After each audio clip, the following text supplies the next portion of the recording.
find the nature of the roots. So now we have this.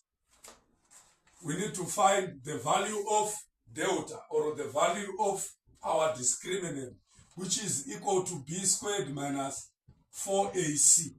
So b squared, this is b, we are saying 8 squared minus 4. This is a, this is 1, this is c, this is 16. What do we get? 8 squared, what do we get?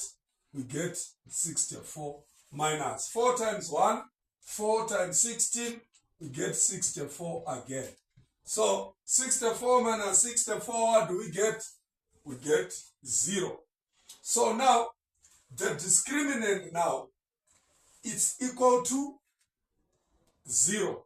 What does it mean when our delta is equal to 0? It means the roots are equal. The roots are equal. Now, what does it mean again when it's equal to, when the discriminant is equal to 0? It means the roots are real. They are real roots, these ones. They are real roots. And 0 again, it's a perfect square. Why do we call it a perfect square? 0 times 0, what do we get? We get 0. So it means these are